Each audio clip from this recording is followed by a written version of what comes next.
Olwaleero nzize ne baganda bange aba hardware. Bano nno babbibwa emirundi ebiri. Muganda wange omwajja ngaliwo hardware eseeta. N'abagamba mumanyi ndi agent owa cement company emu gye sijja kukubira kalango. Bagamba ne fe cement tumutunda sente ntono. Katugeze wabeerawo 2.75. N'abagamba nze nnyammu bawerako 2.5 okuva ku company.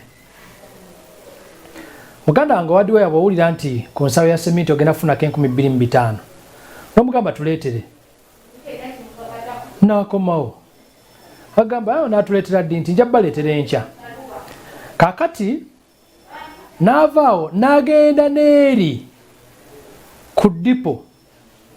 N'abagamba oba gye twalise nga dipo oba gye twalise katugambe nga gy'agamba nti agent waayo. Nayo n'abagamba nti nina hardware eseeta. Njagala mu supplying eki cement.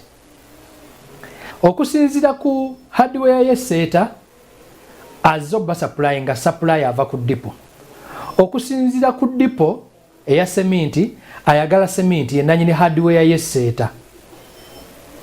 Oba tuli fenna omuntu omu ali wabiri.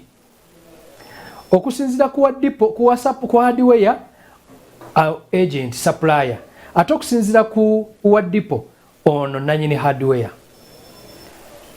Nga akube simu ku dipo nga batikka nsawo za cement 2.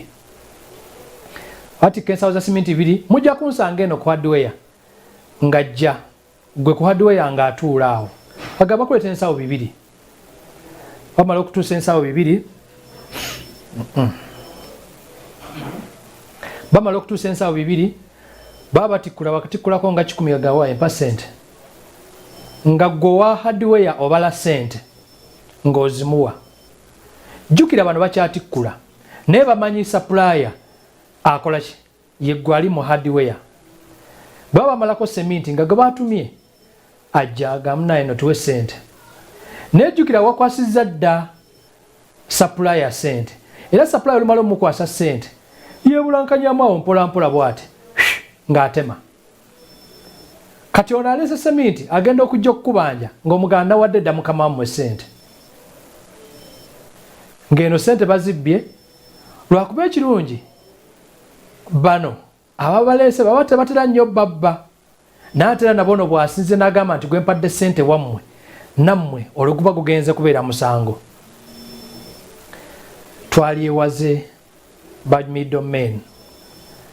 Nze ndowooza oli bwe yalize n'akugamba nti ndi supplier wa cement gundi ku dipo bweti noonyereza akasimu aka dipo eyo okubeyo obabuuza omuntu bwati ne bwati mumumanyi.